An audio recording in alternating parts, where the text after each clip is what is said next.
शिवसेना के प्रदेश अध्यक्ष संतोष यादव हजारों कार्यकर्ताओं समेत हुए आम आदमी पार्टी में शामिल। शिवसेना छत्तीसगढ़ के पदाधिकारियों का हुआ आम आदमी पार्टी में विलय। मंत्री गोपाल राय ने संतोष यादव को दिलाया आपकी सदस्यता। छत्तीसगढ़ आप प्रभारी विधायक संजीव झा ने शिवसैनिकों का आम आदमी पार्टी में किया स्वागत। अरविंद केजरीवाल के जनहितैषी कार्यों से हुआ प्रभावित, जो भी जिम्मेदारी मिलती है मैं निभाने को हूँ तैयार। संतोष यादव ने कहा, बलौदाबाजार विधानसभा में आम आदमी पार्टी का विधायक बनाने करेंगे मेहनत। शिवसेना के प्रदेश अध्यक्ष संतोष यादव ने आज दिल्ली के कैबिनेट मंत्री गोपाल राय, विधायक संजीव झा से बैठक के पश्चात रायपुर प्रेस क्लब में सामूहिक प्रेस कॉन्फ्रेंस कर हजारों समर्थकों समेत शिवसेना के संपूर्ण संगठन का आम आदमी पार्टी में विलय किया, जिनके मंत्री गोपाल राय, दिल्ली के विधायक एवं प्रदेश प्रभारी संजीव झा ने सदस्यता दिलाकर स्वागत किया। प्रदेश जिला के सैकड़ों पदाधिकारी व हजारों कार्यकर्ताओं के साथ संतोष यादव ने ली आम आदमी पार्टी की सदस्यता। और वही पत्रकारों से चर्चा के दौरान संतोष यादव ने बताया कि आम आदमी पार्टी के राष्ट्रीय संयोजक दिल्ली के मुख्यमंत्री के द्वारा लगातार गरीब, दबे कुचले, असहाय व आमजनों के लिए लगातार किए जा रहे जनहितैषी कार्यों से वे काफी प्रभावित हुए हैं और छत्तीसगढ़ में भी दिल्ली मॉडल को लाने उनके द्वारा जो प्रयास किया जा रहा है, उसमें उनके साथ जुड़कर छत्तीसगढ़ की जनता को भ्रष्टाचार, बेरोजगारी जैसे प्रमुख समस्याओं से निजात दिलाना चाहते हैं, जिसके लिए संतोष यादव एवं उनके हजारों समर्थक दिन रात अथक प्रयास करेंगे तथा आम आदमी की सरकार छत्तीसगढ़ में लेकर आएंगे। आगे उन्होंने बताया कि केजरीवाल जी उन्हें जो भी जिम्मेदारी देंगे, उन्हें सच्ची निष्ठा से उनकी पूरी टीम निभाने के लिए तैयार हैं। उन्हें पद की कोई लालसा नहीं है, वे सामान्य कार्यकर्ता बनकर भी गरीबों की सेवा करते आ रहे हैं और करते रहेंगे। गौरतलब है कि कई दिनों से संतोष यादव के आम आदमी पार्टी में जाने की चर्चाएं राजनीतिक गलियारों में चल रही थी, जिससे अब पर्दा उठ गया है। संतोष यादव के आप में जुड़ने से न केवल बलौदाबाजार अपितु पूरे छत्तीसगढ़ में पार्टी को मजबूती मिलेगी। लोगों के जहन में आम आदमी की हिंदू विरोधी पार्टी होने की गलत फहमी पर विराम लग जाएगा, क्योंकि संतोष यादव हिंदू हृदय सम्राट बाला साहेब की पार्टी के प्रखर राष्ट्रवादी वक्ता एवं छत्तीसगढ़ीयवाद के दमदार नेता माने जाते हैं, जिनके द्वारा स्थानीय मुद्दों को लेकर गंभीरता से सड़क से लेकर कोर्ट की भी कई लड़ाइयां वे जनहित पे लड़ते आ रहे हैं। बलौदाबाजार जिले में जनहितैषी मुद्दों को लेकर सबसे ज्यादा सफल आंदोलन करने और गरीबों को उनका हक अधिकार दिलाने, बेरोजगारों को रोजगार तथा किसानों को उनका हक व सम्मान दिलाने की लड़ाई लड़ते हुए जेल जाने वाले इकलौते नेता हैं संतोष यादव, जिन्होंने जेल की भी परवाह न करते हुए कई संघर्ष किए हैं। उनके ऊपर कई बार जानलेवा हमला होने के बाद भी वे लगातार 365 दिन आम जनता के लिए सक्रिय रहते हैं। अगर आम आदमी पार्टी बलौदाबाजार विधानसभा से संतोष यादव को अपना प्रत्याशी बनाती है, तो उनके टक्कर का नेता न तो भाजपा में है न कांग्रेस में। संतोष की पकड़ जमीनी स्तर पर है। वे अपने समर्थकों तथा आमजनों से सहजता से मिलत हैं, उनकी समस्याओं को सुनते हैं और एक शेर की भांति आक्रामकता के साथ जन समस्याओं को उठाते और मांगों को पूरा करवाते हैं।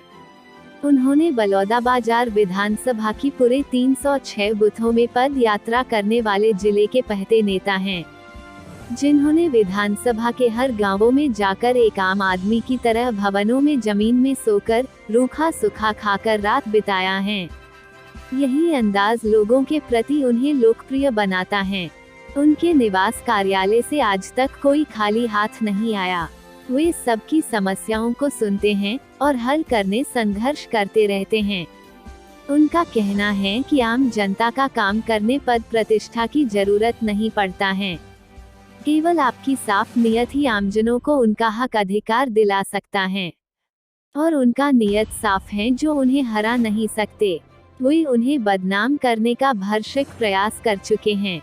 लेकिन उनकी जो जन सेवक की छवि आम जनता के जहन में है, उसे मिटाने में सफल नहीं हो सके।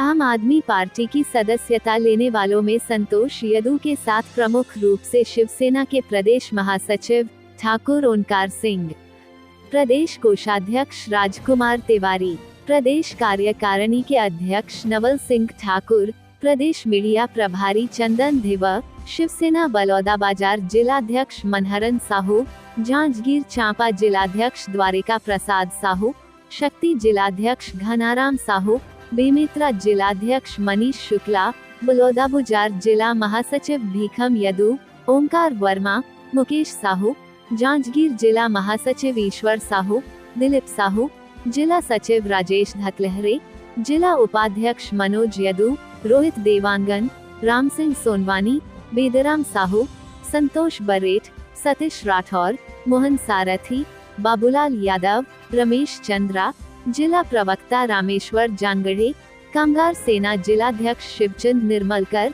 किसान सेना जिलाध्यक्ष बद्री प्रसाद वर्मा, महिला सेना जिलाध्यक्ष बलौदाबाजार गंगोत्री साहू, महिला सेना जांजगीर चांपा जिलाध्यक्ष लक्ष्मी महंत, युवा सेना जिलाध्यक्ष किलेंद्र सेन, विद्यार्थी सेना जिलाध्यक्ष मुकेश साहू, जिला कार्यकारिणी सदस्य मेलन यादव, प्रदीप निर्मलकर, लोकेश्वरी चौहान, गिरजा यादव, ब्लांक अध्यक्ष दीपक वर्मा, संतोष नवरंगे, प्रकाश पाल, विशाल महिलांगे, हितेश्वर कलियारी, जागेश्वरी मानिकपुरी, गीता यादव, सचिल डहरिया, शंकर ध्रुव, जितेंद्र साहू एवं हजारों पदाधिकारी एवं कार्यकर्ता शामिल हुए।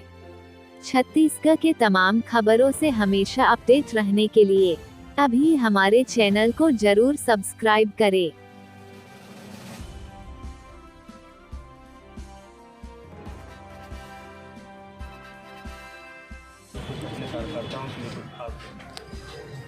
इसमें कहा है ये देखना है कि छत्तीसगढ़ के जो है दोनों पार्टी, राष्ट्रीय पार्टी, चाहे भारतीय जनता पार्टी हो चाहे कांग्रेस हो, लगातार सत्ता में रही और मन केवल लूटे के प्रयास करे, कोई प्रकार के गरीब के काम नहीं होते। आज पूरा छत्तीसगढ़ के जनता त्रस्त है कि दोनों पार्टी से एक ऑप्शन चाहते कि तीसरा कोई आवाए जिन आ करके गरीब मन के हक अधिकार के लिए काम करे, गरीब के लिए विकास के लिए काम करे। तो आज तीसरा पार्टी के रूप में जो है आम आदमी जो है उभरे। तो आज हमन भी शिवसेना पार्टी ला पूरे छत्तीसगढ़ के लिए मर्ज करके आज पूरा आम आदमी पार्टी में हमन मिलाए हैं।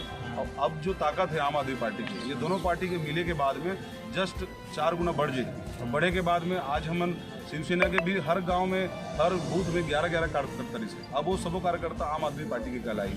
तो बहुत अच्छा तरीके से काम होही। और माननीय राष्ट्रीय जो नेताजी है हमारे मुख्यमंत्री अरविंद केजरीवाल जी, ओकर कार्य तो सबो जिन जानते हैं और आज वो नाम से मोहताज नहीं है। आज पंजाब में भी सरकार है, दिल्ली में भी है और आने वाला समय में छत्तीसगढ़ के जनता भी एक बार वाला मौका दीजिए। क्या झाड़ू चलने वाला है छत्तीसगढ़ में भी? जी बिल्कुल बिल्कुल, झाड़ू चली और झाड़ू ही आगे आई।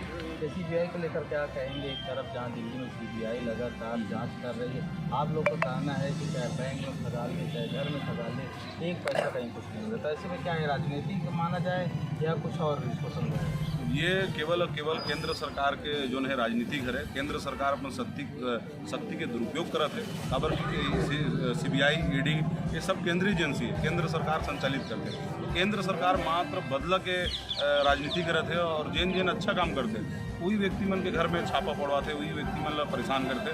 आज एक भी भाजपा नेता के घर में छापा नहीं पड़ा। तो ऐसे में तो जांच में भी पता चल रहा है कि 50 मोबाइल तोड़ा गया, तो इसमें क्या बोले? नहीं, वो केवल एक मन के बताए के तथ्य है, कोई प्रकार का भी सबूत नहीं है।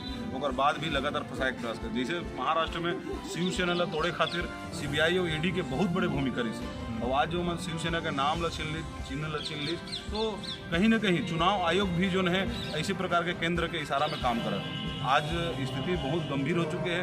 भारत देश में मतलब अघोषित आपातकाल लग गए है, जेकर माध्यम से आज एक तानाशाह की तरह जो है माननीय प्रधानमंत्री जी काम कर रहे हैं। आज समय विशेष में बस इतना ही। कल फिर हाजिर होंगे नई खबरों के साथ। मुझे इजाजत दीजिए। नेहा श्रीवास्तव, धन्यवाद।